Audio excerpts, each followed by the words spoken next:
Hello guys, welcome to our own YouTube channel. आज हम एक फ्रेश सब्जेक्ट और फ्रेश टॉपिक स्टार्ट कर रहे हैं, रियल एनालिसिस। आप लोगों ने बहुत बोला कि रियल एनालिसिस करना है, इसलिए साथ साथ ये भी शुरू कर रहे हैं। और टोपोलॉजी भी चली रही है, जिनको टोपोलॉजी की डिमांड थी वो टोपोलॉजी तो शुरू हो ही रखी है, तो वो तो आपको करनी है। हम आज रियल शुरू करते हैं। तो सबसे पहले है सीक्वेंस।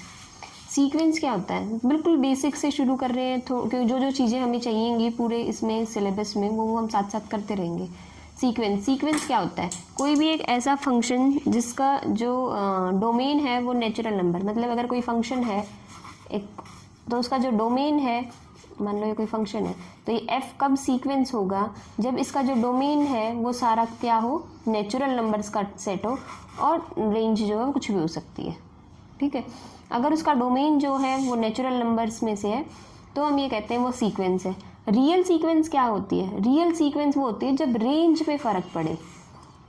सीक्वेंस है तो पक्का डोमेन तो नेचुरल नंबर होगी, अगर रेंज सेट जो है वो रियल नंबर्स का सबसेट हो कोई, तो हम उसको रियल सीक्वेंस कहते हैं। कि मतलब जिसका जो फंक्शन है अप्लाई होने के बाद जो आंसर है वो रियल नंबर आए कोई।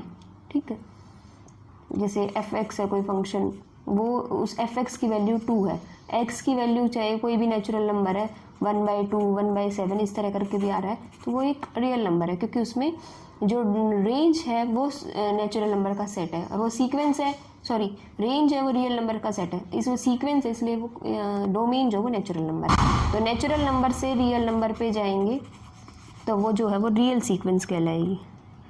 ठीक है, उसके बाद आते हैं बाउंडेड सीक्वेंस। कोई भी सीक्वेंस बाउंडेड क्या होगी, बाउंडेड से पता चल रहा है कि एक फिक्स है कि इनके बीच में है कोई भी सीक्वेंस, वो बाउंडेड है, कि जिसका कुछ ना कुछ लोअर बाउंड भी हो और अपर बाउंड भी हो, कि वो नीचे से भी बाउंडेड हो और ऊपर से भी बाउंडेड हो, तो हम उस सीक्वेंस को क्या कहेंगे, बाउंडेड सीक्वेंस।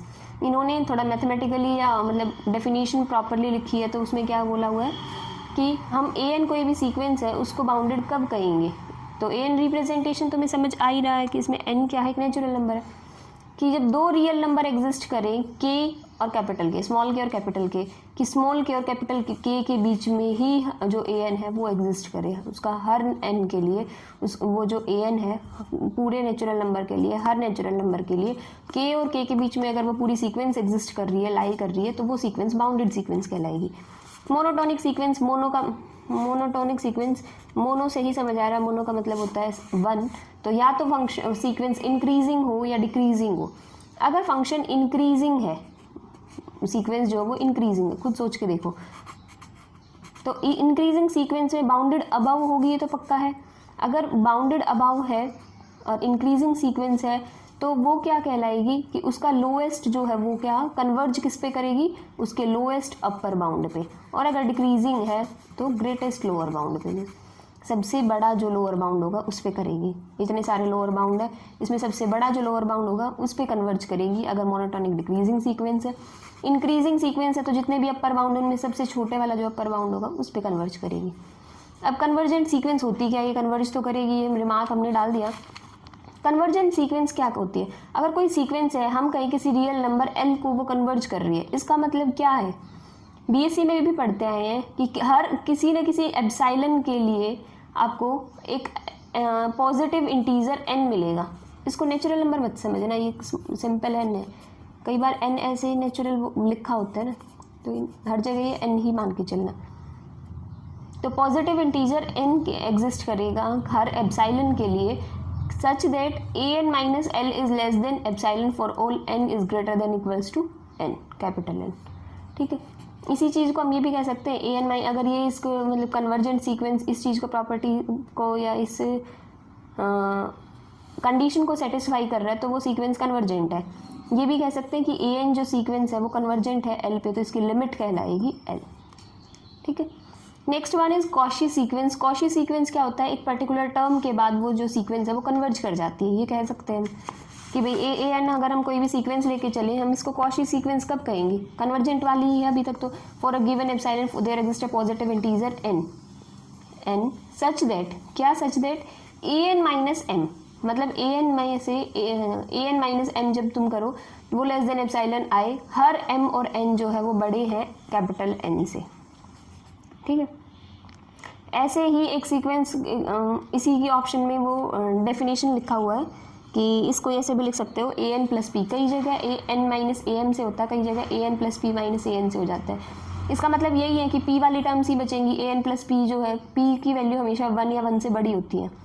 तो अगर मान लो 1 हो तो ए N plus 1 minus A N करोगे तो ए एन जो वाली टर्म है वो तो हट ही जाती है, तो वो ए एन वाली टर्म्स हट, इसमें ए एम वाली टर्म्स हटेंगी ए एन में से, ठीक है, वो वाली। तो समझ आ गया होगा, कॉशी मतलब एक पर्टिकुलर टर्म के बाद वो कन्वर्ज करती है। और कॉशी का general principle of convergence on sequence, किसी भी सीक्वेंस के लिए कॉशी जनरल प्रिंसिपल क्या होता है कि अगर कोई सीक्वेंस कन्वर्ज कर रही है तो वो कॉशी होगी, और कॉशी है तो वो कन्वर्जेंट होगी, ठीक है। ये कॉशी जनरल प्रिंसिपल है कन्वर्जेंस ऑन सीक्वेंस का। इसी तरह कॉशी जनरल प्रिंसिपल आता है कन्वर्जेंस ऑन सीरीज का। तो सबसे पहले कन्वर्जेंट सीरीज क्या होती है वो पता होना चाहिए।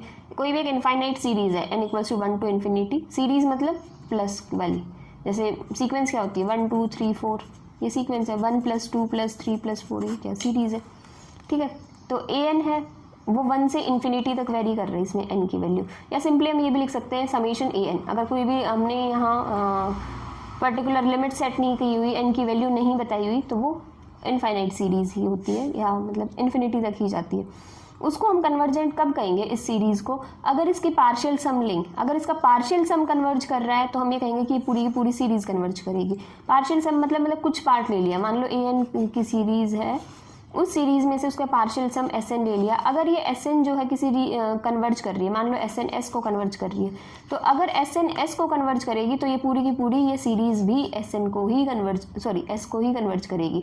तो पूरा अगर तुम्हें इनफाइनाइट सीरीज को कन्वर्जेंट चेक करना है तो कैसे चेक करते हो, इसका पार्शियल सम्स लो, पार्शियल सम की सीरीज लो। अगर इसके पार्शियल सम की जो सीरीज है वो कन्वर्जेंट है तो वो ये सीरीज भी कन्वर्जेंट होगी। अगर वो पार्शियल सम की सीरीज एस को कन्वर्ज कर रही है तो ये पूरी की पूरी इनफाइनाइट सीरीज भी एस को कन्वर्ज करेगी, ठीक है। I hope it's clear.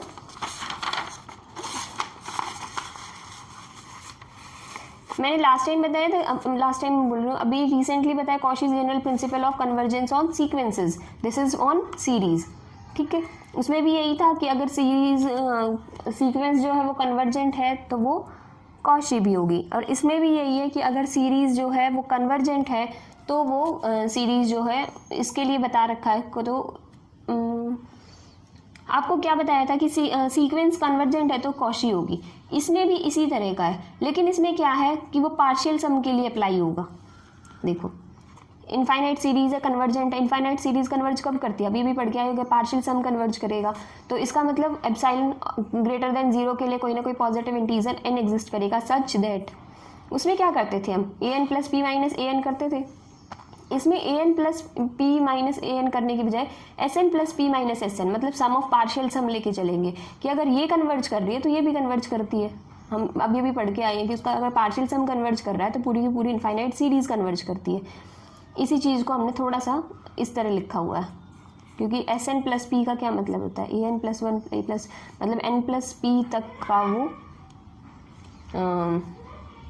पूरा का पूरा वो वाली टर्म, उन वहाँ तक की टर्म का सम, तो a1 + a2 + a3 + an + p तक, और इसमें से हटेंगे a1 + a2 + a3 up to an तक, तो an तक की टर्म्स तो कैंसिल हो जाएंगे, तो an + 1 से शुरू होता है। तो एक फिक्स पॉइंट an + an के बाद n पॉइंट के बाद हमने क्या देखा कि इस n पॉइंट के बाद सारा की सारी जो सीरीज़ है वो कन्वर्ज कर रही है तो वो कॉशी है। अगर वो कॉशी है तो वो पूरा पूरी सीरीज़ भी कन्वर्ज करेगी अगर वो पार्शियल सम कन्वर्ज कर रही है किसी को, ठीक है। अब इन्होंने कन्वर्जेंस के बारे में बता रखा है। एफ एन कोई भी फंक्शन है, कोई भी सीक्वेंस है फंक्शंस की, ये कोई भी फंक्शन नहीं है एक, ऐसे ऐसे कितने सारे f1 एक फंक्शन है, कोई एक सिर्फ एक नंबर नहीं है, कोई नंबर की रियल नंबर की सीक्वेंस नहीं है, फंक्शंस की भी सीक्वेंस है, ठीक है। और किसी सेट D पे डिफाइन है, वो D जो है वो रियल नंबर का सेट है, तो हर x के लिए जो D में बिलोंग करेगा एक रियल नंबर की सीक्वेंस एग्जिस्ट करेगी, क्योंकि अगर fn फंक्शन है तो fn(x) क्या है, अगर वो ये D में होगा तो ये सारा का सारा सीक्वेंस होगी रियल नंबर्स की, क्योंकि D क्या है, x जो है वो D में से, और D तो R का ही सबसेट है, रियल का ये पार्ट है, ठीक है। तो इसमें कैसे बनेंगे f1x, f2x, f3x, इस तरह की फॉर्मेशन होगी। तो ये जो fn(x) है वो सीक्वेंस, fn जो है सीक्वेंस है फंक्शंस की, उसे कन्वर्जेंट कब कहेंगे, अगर इस डी पॉइंट पे कन्वर्जेंट कब कहेंगे, जब एफ एन एक्स मतलब हर एक्स के लिए वो कन्वर्ज कर जाए उस डी में जो एक्स है। ठीक है, अब आता है पॉइंट वाइज कन्वर्जेंस। दो टॉपिक आते हैं, पॉइंट वाइज और यूनिफॉर्म। पॉइंट वाइज के लिए देखते हैं, अगर कोई फंक्शन एफ एन जो है वो पॉइंट वाइज कन्वर्जेंट होगा किसी सेट एफ एन एक्स के लिए, अगर वो कन्वर्ज कर रही है, ये सब बहुत सिंपल सी बात है। मेन चीज़ है ये कि एफ एन एक्स यूनिक होगा, वो एस जो है वो एक्स एफ एन एक्स जो है वो यूनिक होगा, हर एक्स जो है वो एस से होगा, और एस यहाँ कहलाती है डोमेन ऑफ कन्वर्जेंस, मतलब कहाँ जो है वो कन्वर्ज कर रही है। तो डेफिनेशन देखो, ये है मेन। तो एफ एन जो है वो सीक्वेंस है फंक्शंस की ए बी पे, उसे हम पॉइंट वाइज कन्वर्ज कब कहेंगे कि वो एफ पे ये जो फंक्शंस की, अगर ये फंक्शंस हैं मतलब सीक्वेंस है फंक्शंस की, तो ये कन्वर्ज भी एक फंक्शन को ही करेगा। मान लो वो कन्वर्जेंट है एक फंक्शन एफ पे, कब कहेंगे कि एफ एन जो है वो एफ को कन्वर्ज कर रहा है, अगर किसी एप्साइलन के लिए, किसी गिवन एप्साइलन के लिए एक पॉजिटिव इंटीजर एन एग्जिस्ट करे such that F N X minus F X is less than epsilon for all N is greater than equals to N. और उनकी, या फिर हम ये कह सकते हैं इसकी लिमिट जो एफ एन एक्स की वो क्या होगी, एफ एक्स, या एफ एन की लिमिट एफ। ठीक है, तो मैं यहाँ इसमें एक थोड़ा सा आगे मैं एप्साइलन के बारे में बताऊंगी कि ये किस पे डिपेंड करेगा, किस पे डिपेंड नहीं करेगा, एक्स पे करेगा, एप्साइलन पे करेगी, या वैल्यू, या ये एन की वैल्यू तुम्हें कैसे लेनी है। ठीक है, ये तुम्हें आगे चल के समझ आएगी। कब समझ आएगी, जब मैं यूनिफॉर्म कन्वर्जेंस कराऊंगी और बताऊंगी कि पॉइंट वाइज और यूनिफॉर्म अलग क्यों है। क्वेश्चन आ जाता है क्या पॉइंट वाइज कन्वर्ज कर रहा है, क्या यूनिफॉर्म कन्वर्ज कर रहा है, या कौन सी कन्वर्जेंस इसमें। एक एग्जाम्पल देख लेते हैं, एफ एन एक्स कोई भी फंक्शन दे रखा है, ठीक है, तो एफ एन एक्स अगर ये वैल्यू दे रखी है और हमें दिखाना है कि क्या एफ एन की जो सीक्वेंस है, इन फंक्शंस की जो सीक्वेंस है, वो किसी भी फंक्शन को पॉइंट वाइज कन्वर्ज करेगी या नहीं करेगी।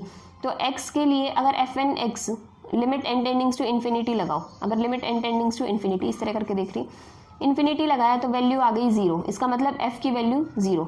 तो जब भी हमने एफ एन 0 लगाया तो 0 आई, तो 0 के लिए वो जो f की वैल्यू है वो 0 को ही कन्वर्ज कर रही है, मतलब पूरा का पूरा फंक्शन है वो पॉइंट वाइज कन्वर्ज कर रहा है आइडेंटिकली 0। तो एफ एक्स की वैल्यू क्या है यहाँ 0, और for all x belongs to 0 to infinity, क्योंकि ये वैल्यू दे रखी है हमें। ठीक है, x की वैल्यू कहाँ पॉजिटिव डोमेन में है। तो आज के लिए बस इतना ही रखते हैं point wise convergence. Next time uniform और उसके साथ उसका डिफरेंस भी पढ़ेंगे, क्योंकि अभी और एग्जाम्पल अभी करने लगे तो बहुत लंबी वीडियो हो जाएगी। तो अभी के लिए इतना ही रखते हैं। नेक्स्ट टाइम पॉइंट वाइज और यूनिफॉर्म में डिफरेंस पढ़ेंगे, जो इंपॉर्टेंट होगा उनके एग्जाम्पल करेंगे कि कौन सा कैसे कन्वर्ज कर रहा है। तो आज के लिए इतना ही। Thank you guys for watching my video. If you like it please like, share and subscribe my channel. If you have any doubt, any problem, any type of query, you can message me on Instagram or ask your problem or query in the comment section. So thank you guys.